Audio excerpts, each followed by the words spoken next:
عطا فرمائی اور سب سے بڑے مقصد کے لیے پیدا کیا. اور اللہ نے اس دنیا کو انسان کا وطن نہیں بنایا. اللہ نے دنیا میں بہت نعمتیں دی. آسمان کو مزین کیا سورج سے، چاند سے، ستاروں سے، اور کتنے پہاڑوں کو بنایا اور سونے چاندی کو بنایا. بہت نعمتیں کہ تم اگر اللہ کی نعمتوں کو گنو گے تو گن نہیں سکتے. لیکن آخرت کے مقابلے میں اس دنیا کی حیثیت کچھ بھی نہیں. مَالدُّنْيَا فِي الْآخِرَةِ إِلَّا مِثْلَ مَا يَجْعَلُ أَحَدُكُمْ إِصْبَعَهُ فِي الْيَمِّ فَلْيَنْظُرْ بِمَا يَرْجِعُ. کہ اے انسانوں، اگر تم چاہتے ہو کہ جس دنیا میں تمہیں بھیجا ہے اس کی قیمت کیا ہے اس آخرت کے مقابلے میں جہاں تم نے جانا ہے اور جو تمہارا ٹھکانہ ہے، اصل مسائل وہاں کے مسائل ہیں. اگر اس کو سمجھنا چاہتے ہو تو یہ دیکھ لو، دریا اور سمندر کے کنارے تم میں سے کوئی ایک بیٹھ کر اس انگلی کو ڈبوئے اور تری جو لگ جائے اس انگلی کو، تری قطرہ نہیں، قطرہ تو اس کا نظر آتا ہے، تری جس سے گیلا پن ہو جاتا ہے. بتاؤ اس قطرے کی اس سمندر کے مقابلے میں کیا حیثیت ہے؟ اور حیثیت ہو سکتی ہے کیونکہ وہ بھی محدود ہے، اگرچہ ہمارے حساب اور عقل فیل ہو جائے حیثیت ہے. لیکن اے میرے بندو، آخرت کے مقابلے میں تمہاری اس دنیا کی حیثیت اتنی بھی نہیں، کیونکہ آخرت کبھی ختم نہ ہونے والی ہے اور دنیا ختم ہو جانے والی. یہ صلاحیتیں میں نے جو دی ہیں اس حقیقی دنیا پر خرچ نہ کرنا، ان صلاحیتوں کو یہاں نہ لگانا. یہ دل جو اتنے پردوں میں نے پیدا کیا، اتنا قیمتی بنایا، اور یہ عقل اور سوچ کا جو مادہ دیا، اور یہ خوبصورت شکل تو عطا کی، اور یہ اعضاء عطا کیے. کہیں اللہ فرماتے ہیں وَلَقَدْ كَرَّمْنَا بَنِي آدم، کہ آدم کے بیٹوں انسانوں کو ہم نے کتنی عزت بخشی. تو اللہ نے تو ان کو ہمیشہ کی عزت دینے کے لیے اور ہمیشہ کی رفعت دینے کے لیے دنیا میں بھیجا. اور کہیں اللہ انسان کے بارے میں بیان کرتے ہیں تو اللہ 4 قسمیں کھاتے ہیں. قسم ہے مجھے انجیر پھل کی، قسم ہے مجھے طور سینا یہ پہاڑ کی، اور قسم ہے مجھے زیتون پھل کی، اور اس مبارک اور امن والے شہر کی. اللہ قسمیں کھا کر اے انسان تمہیں تو میں نے سب سے خوبصورت شکل میں پیدا کیا. اللہ کو یہ بھی گوارا نہیں کہ یہ ساری دنیا ایک انسان کا وطن بن جائے، اس کی حیثیت ہی نہیں.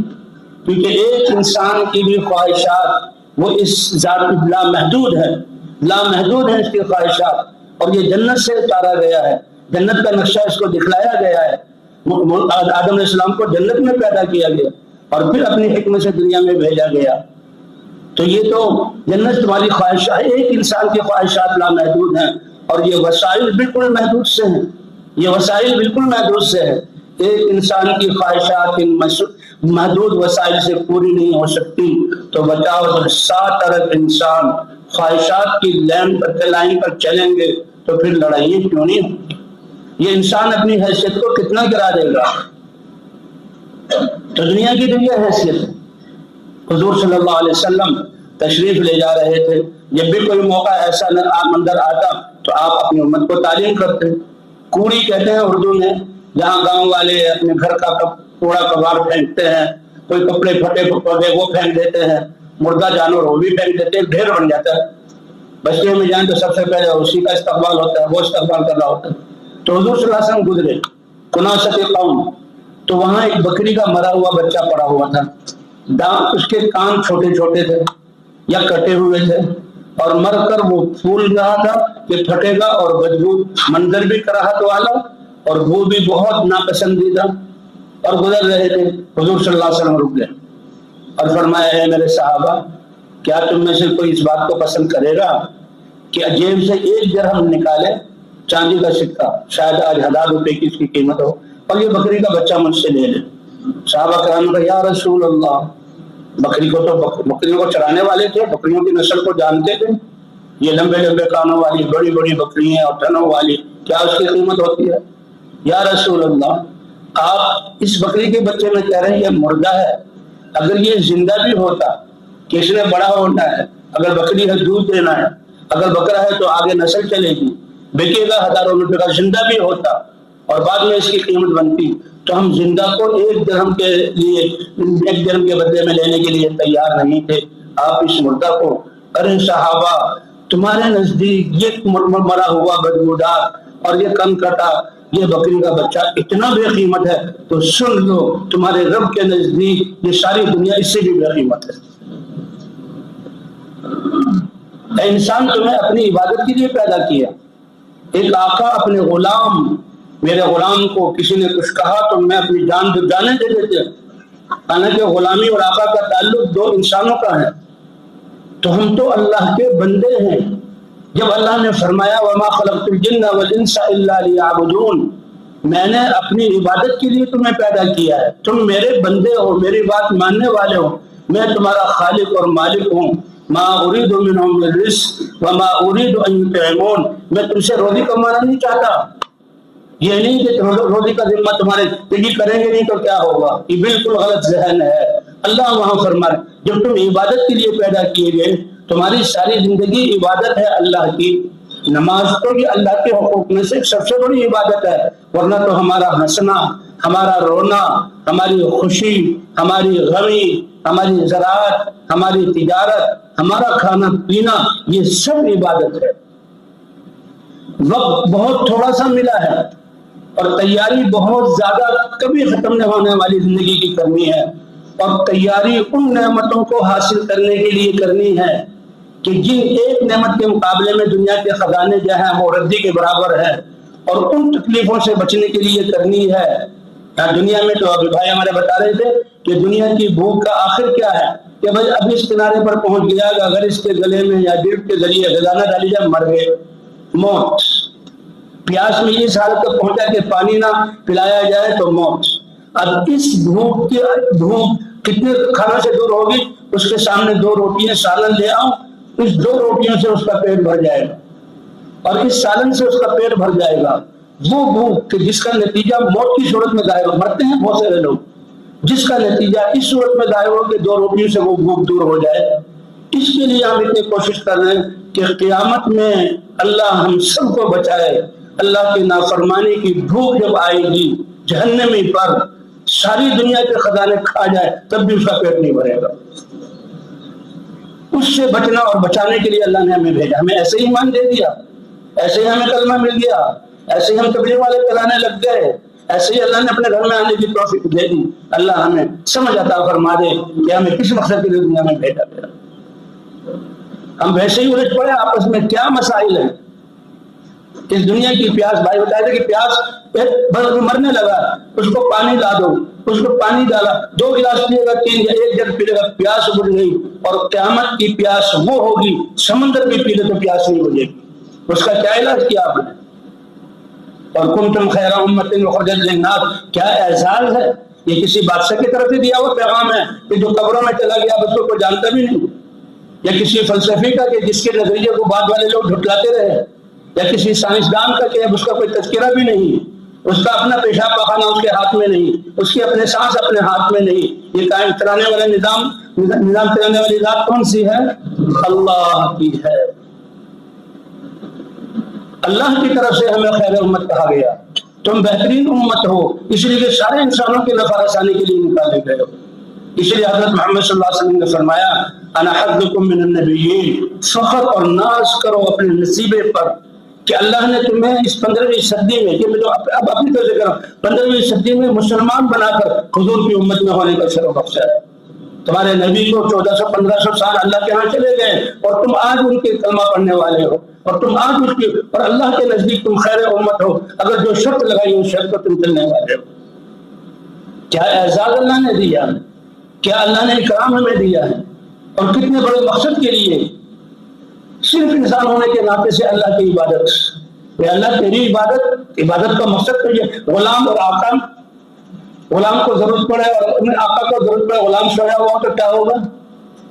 آقا نے اپنے کسی کام میں بھیجنا ہے، غلام اپنے گھر گیا ہوا تو کیا ہوگا؟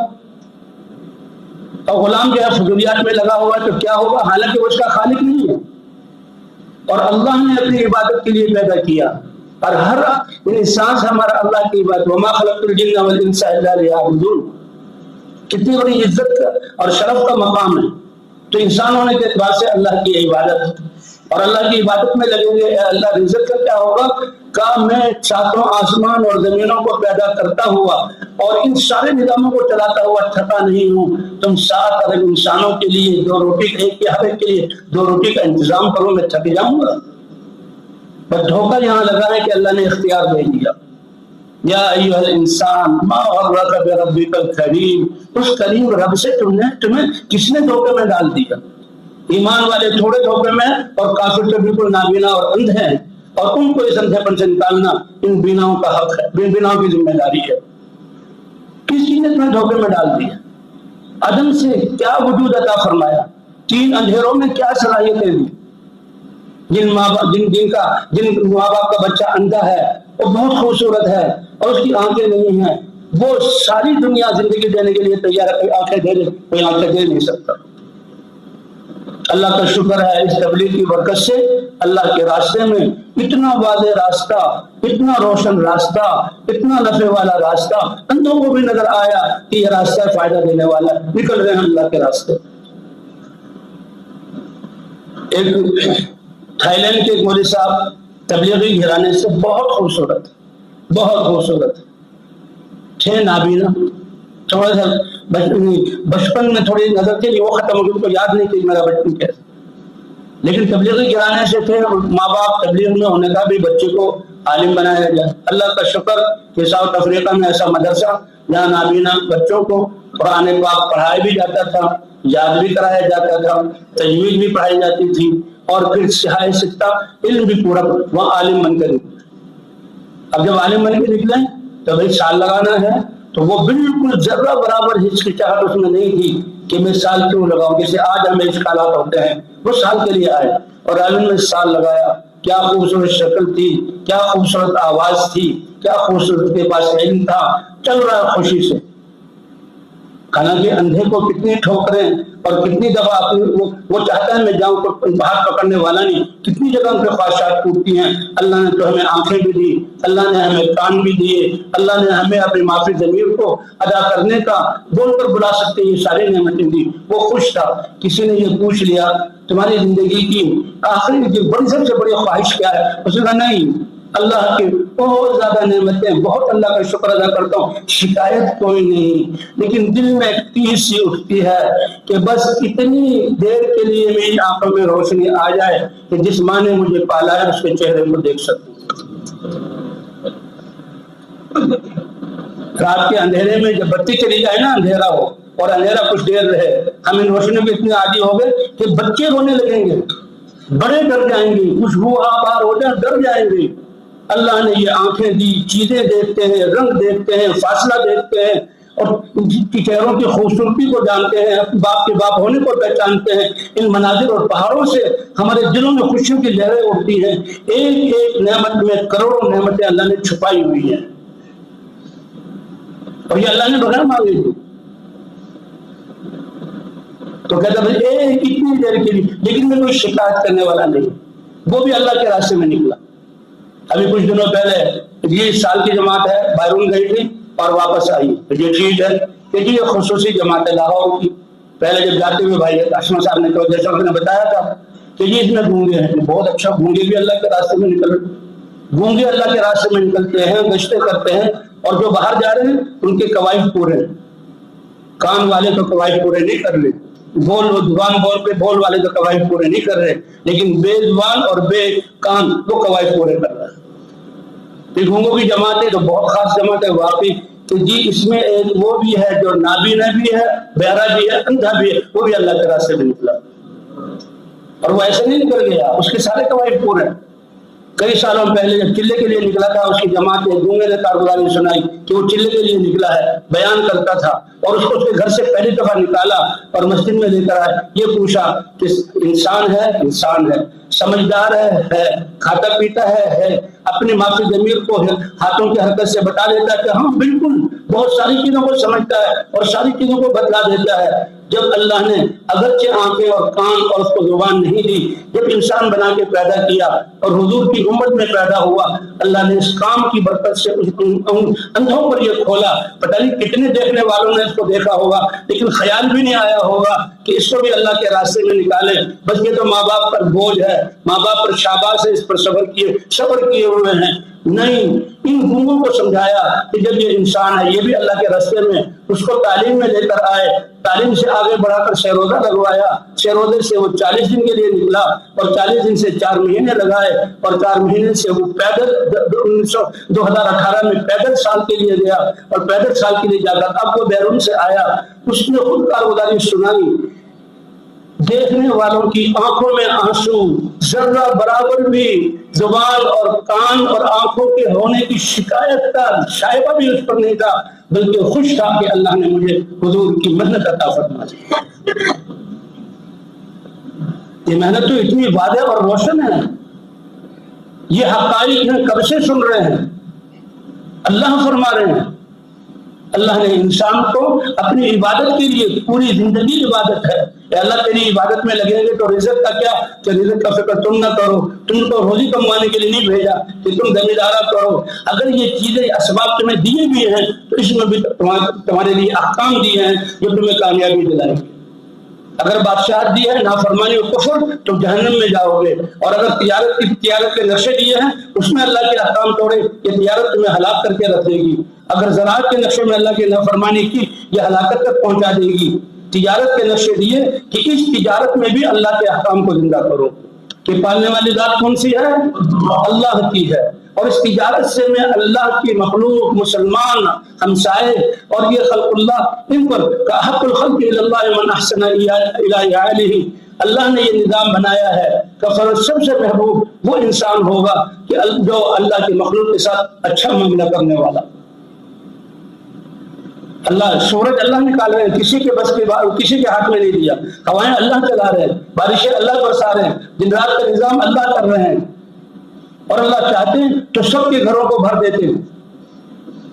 لیکن اللہ نے یہ اسباب بنائے ہیں کہ ان میں اسباب میں لوگوں اس میں بھی میرے احکام کو ایمان کے ساتھ پورا کرو، تو پھر اس میں بھی کہ وہ تاجر جو اپنی تجارت میں سچا ہوگا، امانت دار ہوگا، ہمدرد خیرخواہ ہوگا، بظاہر تو وہ یہ پورا توڑ رہا ہے، یہ جھکتا توڑ رہا ہے، یہ یتیموں کے گھر خود سامان پہنچاتا ہے، یہ بیواؤں کا خیال رکھتا ہے، اپنے اڑوس پڑوس کا بھی خیال کرتا ہے اور غریبوں کی مدد کرتا ہے، بظاہر تو یہ اپنا نقصان کر رہا ہے، اللہ اس کی دنیا میں بھی تجارت میں برکت دیں گے، اس کا مال محفوظ ہوگا۔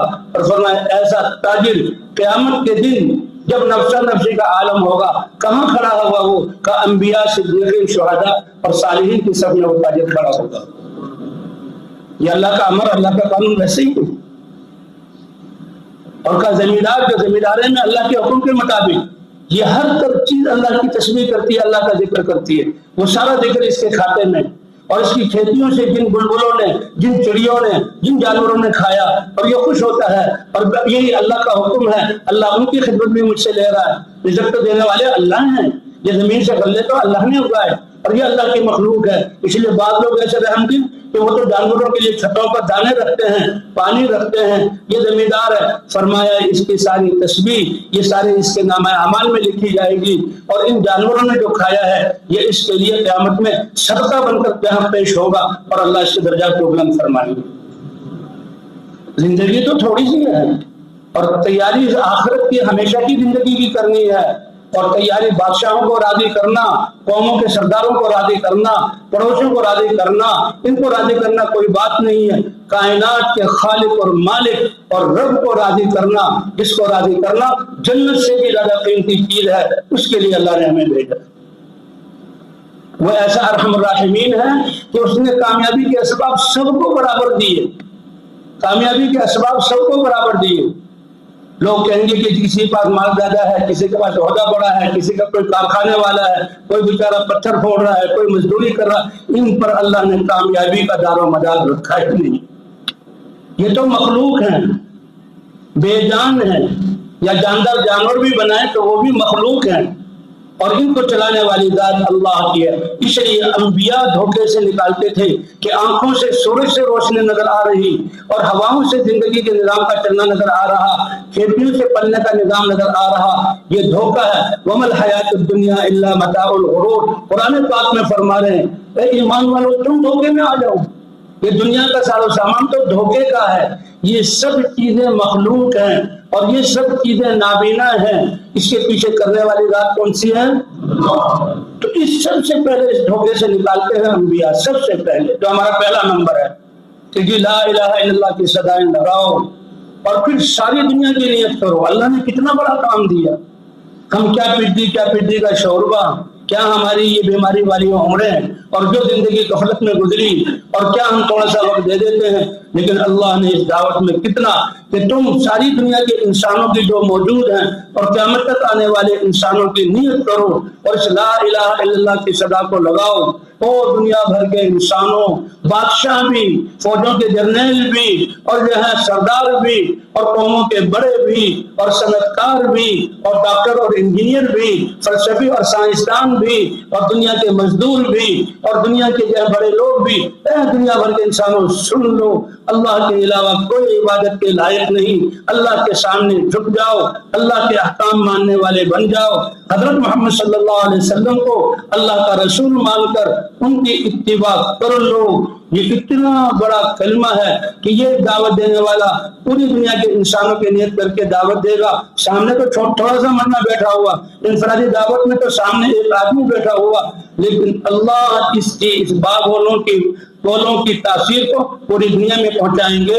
اور جب تک یہ سلسلہ چلے گا اس داعی کو اپنی دعوت کا ثواب ملے گا. یہ کوئی حکومت کے عہدے نہیں ہے کہ جو بیچارے خود ڈر رہے ہیں کہ ہماری حکومت کب جائے گی. یہ کوئی مخلوق نہیں ہے. کہتے مخلوق تو یہ جو ہے بے جان ہے اور مخلوق تو اندھی ہے.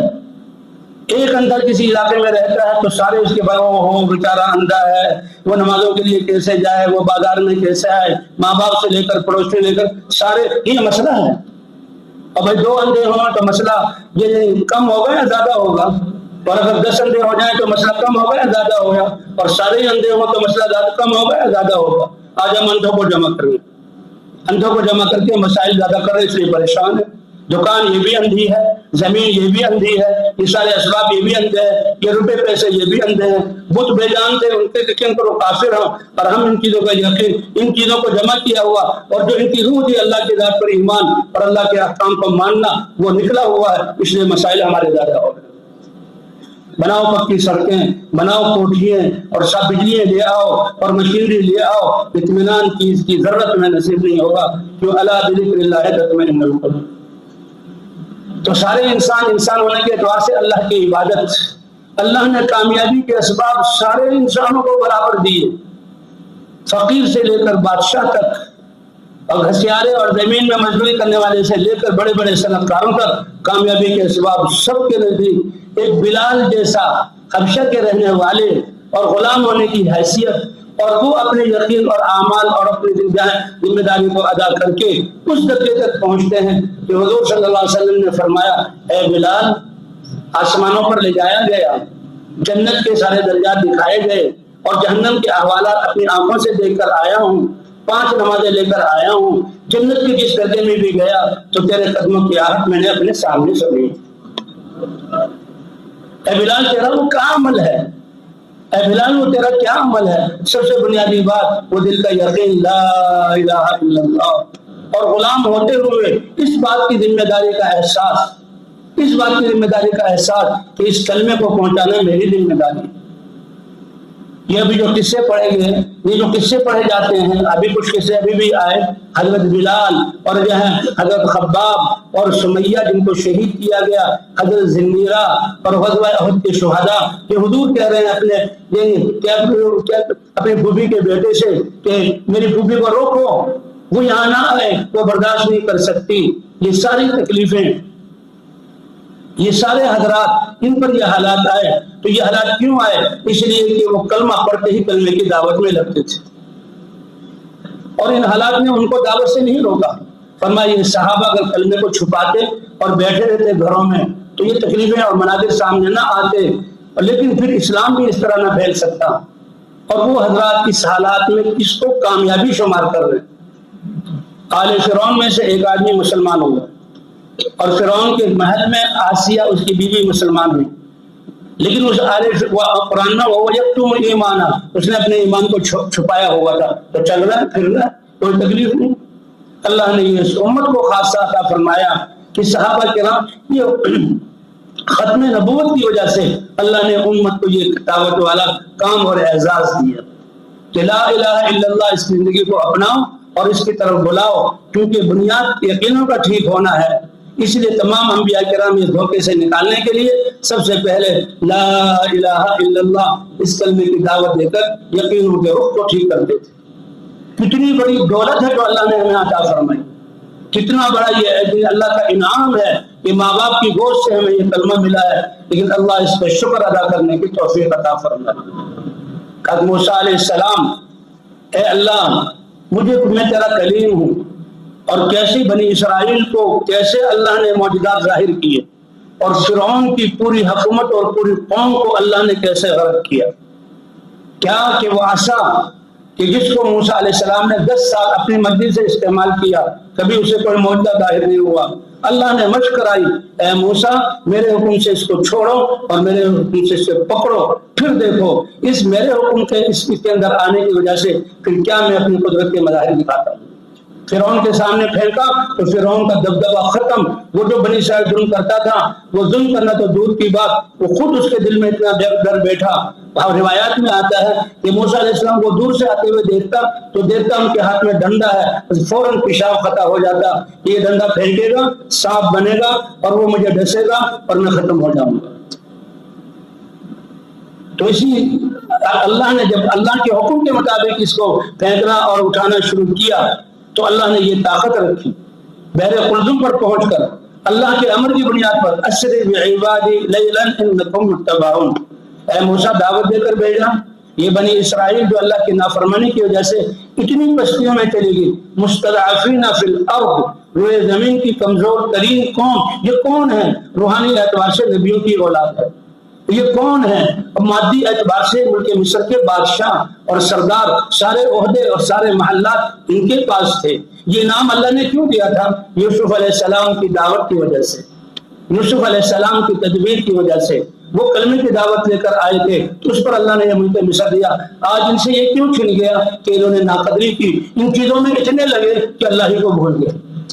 کافر نہیں بنے تھے، وہ فرعون کے سامنے سر نہیں جھکاتے، کہتے نہیں ہم ایمان والے ہیں ہم اللہ پر، لیکن اعمال چھوڑ دیے تھے۔ اللہ کا کسی سے جو رشتہ نہیں ہے، ان اللہ لا یغیر ما بقوم حتی یغیروا ما بانفسہم، اے بندو یہ دنیا اس میں بہت نعمتیں، لیکن میری قدرت اور آخرت کے مقابلے میں اس کی ذرا برابر حیثیت نہیں، یہ اس کا میں محتاج نہیں، یہ نعمتیں میں تم سے چھینوں گا نہیں، لیکن جب تم خود اپنی بربادی کے اعمال مجھے بھول جاؤ گے، دلوں میں غیروں کو بساؤ گے اور زندگیوں میں میری نافرمانیاں کرو گے تو یہ تمہارے اعمال ان نعمتوں کے ٹلنے کا سبب بنے گا۔ کوئی تصور بھی نہیں ہو سکتا سر کی حکومت جائے گی۔ اللہ نے کیسے حکومت دی تھی؟ کوئی ووٹ نہیں ہوئے تھے، کسی فوج نے قبضہ نہیں کیا تھا، اور کوئی لوگوں نے وہ نہیں، اللہ نے حکومت دی۔ کیسے اللہ حکومت دینے والے ہیں؟ اور یہ بادشاہ تھے اور روحانی نبی کی اولاد تھے، لیکن اللہ کا کسی سے رشتہ نہیں ہے۔ جب اعمال نکلے، یقین کمزور ہوئے، اللہ نے فرعون کو ان پر مسلط کیا کہ ان اللہ لا یغیر ما بقوم حتی یغیروا ما بانفسہم، دل کے یقین جب بگڑیں گے، مخلوق پر جب یقین آئے گا، زندگیوں سے اللہ کے احکام نکلیں گے، پھر اللہ نعمتوں کو ٹلا دیتے ہیں۔ اور یہ بھی اللہ تعالیٰ موقع دیتے ہیں، جھنجھوڑتے ہیں، دیکھو یہ حالات یہ ہماری ترقی کے لیے ہیں، یہ حالات ہمیں اللہ کے قریب کرنے کے لیے۔ کب؟ جبکہ ہم ان حالات میں اللہ پر یقین کرتے ہوئے اللہ کی طرف رجوع کریں۔ اے اللہ یہ حالات حکومتیں نہیں لائی، ان کے بس میں تو اپنے سانس چلانا نہیں، ان کے بس میں تو اپنے دل کی لہریں اور دل کے جو ہے کیفیتیں بھی نہیں، ان کے بس میں تو ان کے بچے اور ان کی بیویاں بھی نہیں، ان کے بس میں تو ان کا یہ تخت بھی نہیں، وہ تو مخلوق ہیں، وہ تو تنکے کو آگے پیچھے نہیں کر سکتے۔ اے اللہ یہ حالات تیری طرف سے آتے ہیں، اس لیے ہم تیری ذات پر یقین کرتے ہیں اور ہم اپنی توبہ اور اپنے اعمال کو بدلتے ہیں۔ حضرت یونس علیہ السلام کی قوم وہ ہے، یونس علیہ السلام اللہ نے نبیوں کو بھیجا اور 1,24,000 نبیوں کو بھیجا، اور اس یقینی کی تبدیلی کے لیے اللہ نے ہر کلمہ کو اور اس 2 ارب امت کو اللہ نے چنا کہ کلمے کی دعوت دے۔ کتنی بڑی بات ہے کہ ساری انسانیت کی نیت کر کے اس کلمے کی دعوت یقین کو بدلنے کی، اس لیے اللہ والا کام ہے۔ اسی کو اللہ کیا اعزاز دیتے ہیں کہ تم میرے کلمے کو لوگوں کے دلوں میں بٹھانے کے لیے اور یقین بدلنے کے لیے محنت کرو گے، میں یہ اعزاز دوں گا کہ یہ ایمان والے بندے میرے دین کی مدد کر رہے ہیں۔ اللہ چاہیں تو ساری انسانیت کو ہدایت دے دیں۔ کتنی ان تنصر اللہ، لفظ تو اللہ کا ہے۔ علماء کہتے ہیں کہ اللہ سے مراد اللہ کا دین، اس کی مدد کیا کر رہے ہیں؟ زبانوں سے اللہ کی بڑائی بول رہے ہیں، کیا کر رہے ہیں؟ لوگوں کو سمجھا رہے ہیں، اللہ کے احکام کی اہمیت بتلا رہے ہیں، اپنے گھروں سے نکلتے ہیں، اللہ کا دیا ہوا جان اور مال لگاتے ہیں۔ اللہ قرآن پاک میں کہ یہ میرے بندے میرے دین کی مدد کر رہے ہیں، اور یہ تو بڑھاپے کی عمر، اور یہ تو بھیڑپن کی عمر، اور یہ تو بیماریوں کے ساتھ، اور یہ تو اپنے ان آزارے کے ساتھ کر رہے ہیں میرے دین کی مدد، اور اللہ فرما رہے ہیں میں قادر مطلق اپنی قدرت کے ساتھ ان کی مدد کروں گا۔ کیا بڑا کام ہے، کیا بڑی ذمہ داری ہے۔ تو اللہ یونس علیہ السلام آ کر اپنے قوم کو دعوت دی، لیکن قوم جیسے ہوتا تھا کہ یعنی دعوت والا میدان اور اس کی قربانیاں مجاہدے، یہ تو اللہ کی طرف سے انعامات اور تحفے ہیں۔ اللہ کی طرف سے یہ تو انعامات ہیں کہ یہ گرمی بڑی ہے ہم کیسے نکلیں، سردی بڑی ہے کیسے نکلیں، حالات ٹھیک نہیں ہے کیسے نکلیں، نہیں، یہ تو اللہ کی طرف سے انعامات ہیں، یہ تو ترقی کے زینے ہیں، یہ اللہ نے موقع دیا، ہم قدر نہ کریں اللہ کرے ایسا نہ ہو، اللہ دوسروں سے کام لے سکتے۔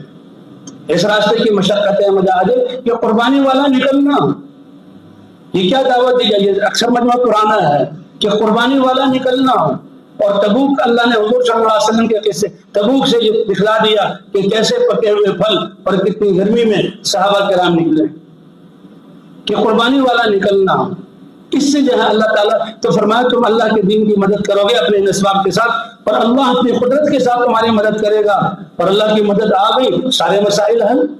اور جب اللہ مدد کرنے والا بن جائے، ساری کائنات مل کر ان لوگوں کا بال بھی بھیگا نہیں کر سکتے۔ اس نے فرمایا کہ نبیوں کی دعوت یہ بہت پیاری دعوت، اللہ کا دین یہ زندگی گزارنے کا عزت والا اور سب سے آسان اور سب سے مختصر طریقہ ہے۔ کیوں لائنوں میں لگتے ہو؟ یقین اس پر ہے۔ کیوں دھوپ میں اپنے آپ کو کھڑا کرتے ہو؟ کیوں شکایتیں کرتے ہو ان کی؟ اور کیوں جو ہے بازاروں کو جو ہے خیانت سے تم نے بھرا ہوا؟ کیوں اپنے محکموں کو رشوت سے بھرا ہوا؟ کیوں جو ہے چھوٹا بڑے کے سامنے ایک اللہ کے سامنے جھک جاؤ، ایک در کو سنبھال لو، اللہ ساری کائنات کے سامنے جھکنے کی ذلت سے نکال کر عزت کی چوٹی پر پہنچا دیں گے۔ تو یونس علیہ السلام نے دعوت دی اور قوم نہیں مانتی تھی، تو اس لیے دعوت ایسا امر کہ نبیوں کی بھی تربیت ہو رہی ہے۔ بات تو میں یہ کر رہا تھا، دعوت ایسا امر کہ اس میدان میں نبیوں کی بھی محنت ترقی ہو رہی ہے۔ انبیاء تو معصوم ہیں اور ان کی دعوت پوری بالکل اصولوں کے مطابق ہے، پھر نبیوں کو تکلیفیں کیوں آئی؟ یہ راستہ اتنا اونچا ہے۔ اللہ کے رسول تو فرماتے ہیں کہ یہ دعوت والے میدان میں سب سے زیادہ تکلیفیں انبیاء پر آئیں گی، کیونکہ انبیاء پر آئی ہیں۔ ان اشد الناس بلاء الانبیاء ثم الامثل فالامثل، اور نبیوں میں بھی سب سے زیادہ یہ ابتلاء مجھ پر آئی، کیونکہ یہ امتحان ہے اور ترقی کا میدان ہے۔ اور فرمایا اس لیے یہ تحفے ہیں اس راستے کے، ان میں قربانی، اور اسی لیے نبی کا ایمان تو ہر وقت بڑھتا رہتا ہے، ہر وقت بڑھتا رہتا ہے۔ دیکھو مزدوری کرنے میں جو ہے شخص سردیوں میں کھیتوں کو پانی دینا، شخص سردیوں میں بازاروں کو آنا، دنیا والے بھی کتنی اپنی خواہشات روزانہ توڑتے ہیں، اور یہ دنیا جو اللہ نے قسمت میں لکھی اس کے لیے قربانی کرتے ہیں۔ بس یہ سمجھ آ جائے کہ ہم ان قربانیوں کا رخ اللہ کے دین اور اللہ کی رضا کو پورا کرنے کی طرف کر دیں اور قربانیوں کے ساتھ نکلنے والے بن جائیں۔ یونس علیہ السلام دعوت دے رہے ہیں اور قوم نافرمانی کر رہی ہے اور وہ جھیل رہے ہیں، اور ایسے کہ اب اطمینان کا وقت آیا، اللہ کی طرف سے تمہاری قوم پر عذاب آنے والا ہے، اور اللہ کی طرف سے عذاب تو پوری قوم کو مٹا دیتے ہیں۔ کہاں گئی قوم عاد التی لم یخلق مثلها فی البلاد، کہ جن جیسا طاقتور اور بڑے جسم والا اللہ نے پیدا ہی نہیں کیا، کہ اس کا کوئی نشان ہی نہیں رہا، صرف ایمان والے بچے۔ کہاں گئی قوم سمود جن نے پہاڑوں کو تراش کر اپنی بستیاں آباد کی، آکسیجن اور جو ہے شہرت کا انتظام کیا، اور وہ بس رہے ہیں، اور کیا کہتے ہیں کوئی ہوا اور کوئی آندھی ہمارے گھروں کو گرا نہیں سکتی۔ اور پھر جب وہ اپنے قانون پر چلتے ہیں تو انسان تو کمزور ہے، تو وہ قانون ہر بڑا چھوٹے کو جو ہے دباتا ہے، اس کا گلا گھونٹتا ہے اور اس کو اپنی خواہشات پورا کرنے کے لیے جو ہے وہ ان پر ظلم کرتا ہے، پھر ظلم کا بازار گرم ہوتا ہے، اللہ نے جو ہے صالح علیہ السلام کو نبی بنا کر بھیجا۔ تو بہرحال اللہ کی طرف عذاب آنے والا ہے، یونس علیہ السلام نکل گئے۔ اللہ نے بتلا دیا یہاں اس قصے سے کہ قوم نے جب دیکھا ارے نوح علیہ السلام نکل گئے، ابھی عذاب کی علامتیں ظاہر نہیں ہوئی تھی، انہوں نے سب کو جمع ہوئے اور توبہ کر لو اللہ سے ورنہ تباہ ہو جاؤ گے، اور کلمہ پڑھ لو۔